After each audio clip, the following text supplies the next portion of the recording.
सूनी गोद। एक शहर में शिल्पी नाम की एक भोली भाली औरत रहती थी। 4-5 साल हो गए थे उसकी शादी को, लेकिन उसके घर पर अभी तक कोई बालक ने जन्म नहीं लिया था। शिल्पी और उसका पति बालक के लिए बहुत तरसते थे। उसकी सास को भी बहुत शौक था कि वह जल्दी से दादी बने। एक दिन कॉलोनी की 8-10 औरतें राधा अष्टमी के उपलक्ष्य में किशोरी जी के दर्शन करने के लिए बरसाना धाम जा रही थी।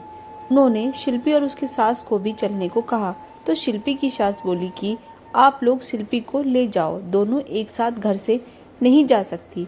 घर में मेरे बेटे और पति को खाने की दिक्कत होगी। शिल्पी पहले कभी भी बरसाना धाम नहीं गई थी।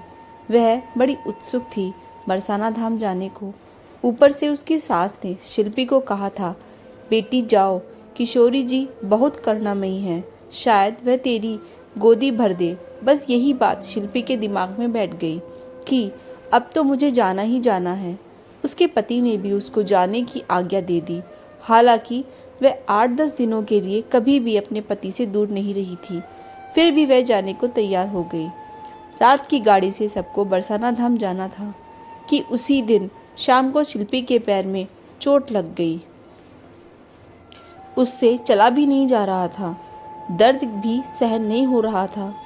उसकी सास बोली कि तुम मत जाओ, फिर कभी चले जाना, तुम ऐसी हालत में नहीं हो के आ सकती। लेकिन शिल्पी ना मानी। उसने तो बस मन बना लिया था कि बरसाना की किशोरी करुणामयी है, मेरी गोद जरूर भरेगी। बस यही सोचकर शिल्पी बोली, कोई बात नहीं माँ जी, मैं ठीक हूँ। बस शिल्पी और मोहल्ले की औरतें राधे राधे राधे कृष्ण का जयकारा लगाती हुई बरसाना धाम को चल पड़ती है। सारी रात गाड़ी में शिल्पी और वह औरतें एक मिनट के लिए भी नहीं सोती, बस राधे कृष्ण का जाप करती रहती है। बरसाना पहुंचकर सभी नहा धोकर किशोरी जी के दर्शनों को चल पड़ती है। बरसाना की सीढ़ियों पर सब राधे राधे कहती चढ़ती जाती है। शिल्पी के पैर में चोट लगी होने के कारण वह धीरे धीरे चढ़ती है। वह सब औरतों को कहती है कि आप अटारी तक पहुंचो, मैं धीरे धीरे चल रही हूँ, मैं बाद में पहुंच जाऊंगी, आप वहाँ मेरा इंतज़ार करना। सभी चल पड़ती हैं। शिल्पी धीरे धीरे चढ़ती होती है, राधे राधे कहती जाती है। अभी वह आधी सीढ़ियाँ चढ़ी हुई होती है कि अचानक से उसका पैर मुड़ जाता है और वह गिरने लगती है। तभी अचानक से एक 7 साल की लड़की उसका हाथ पकड़ लेती है और कहती है, अरे मैया ध्यान से, कहीं गिर ना जाना। वह शिल्पी को इतनी मजबूती से पकड़ती है कि वह गिरते गिरते बचती है।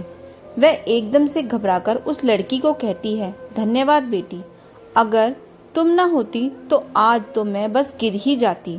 तो वह लड़की कहती है, अरे मैया मैं ना गिरने देती आपको। जब भी वह लड़की शिल्पी को मैया कहती तो शिल्पी को बहुत सुकून मिलता।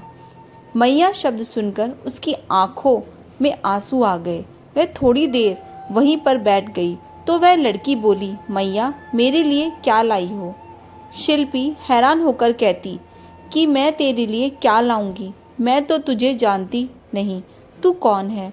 तो वह लड़की कहती, मैं तो यहीं रहती हूँ, सब मुझे प्यार से प्यारी कहते हैं, तू भी मुझे प्यारी कहो। मैंने तुझे गिरने से बचाया तो मुझे क्या दोगी? उसकी भोली भाली बातें सुनकर शिल्पी मुस्कुराते हुए बोली, क्या चाहिए, मैं कल तुम्हें जरूर लाकर दूंगी।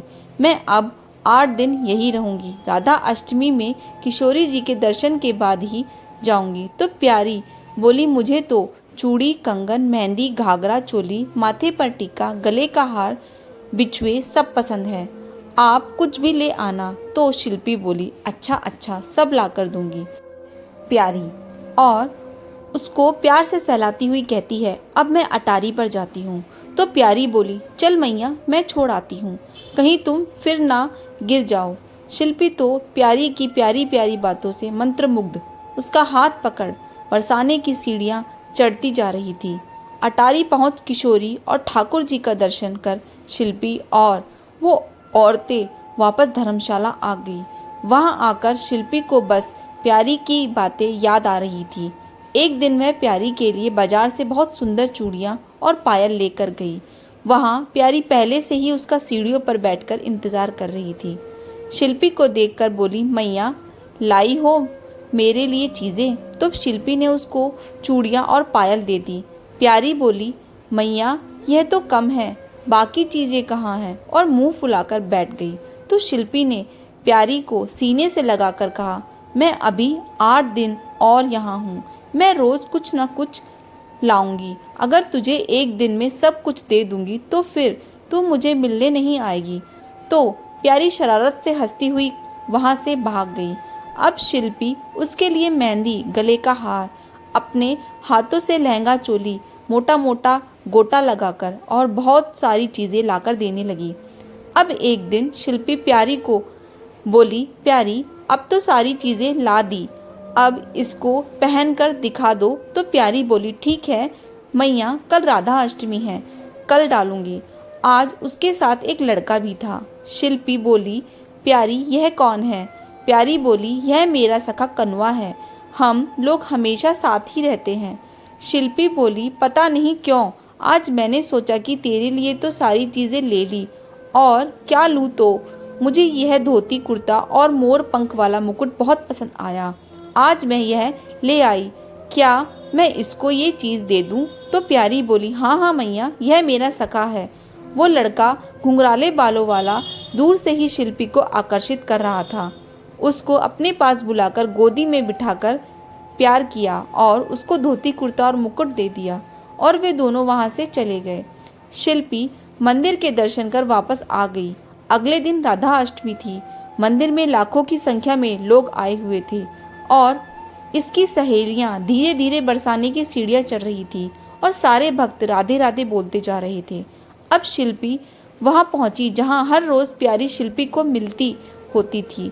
आज प्यारी वहां नहीं थी। उनको वहां ना देखकर फिर उसने सोचा कि अधिक भीड़ के कारण आज वह यहाँ नहीं आई होगी। उसने उसका इंतज़ार किया। शिल्पी प्यारी से मिलने के लिए पागल हो रही थी। दूसरे दिन शिल्पी ने प्यारी को बहुत ढूंढा। प्यारी उसको कहीं नहीं मिली। शिल्पी ने पंडित जी से पूछा, आसपास के लोगों से पूछा, वो प्यारी को कोई नहीं जानता। शिल्पी ने पंडित जी से बात की। पंडित जी ने शिल्पी को बताया कि ये संकेत थे आपकी सूनी गोद भरने के। शिल्पी उसको आशीर्वाद मान के वहाँ से अपने घर वापस चली गई और कुछ महीने बाद उसके लड़का पैदा हुआ। जय जय राधे रानी। जैसे शिल्पी की इच्छा पूरी की, सब भक्तों की पूरी करना। आपको ये कहानी कैसी लगी ज़रूर बताएं। Thanks for watching. Please subscribe my channel.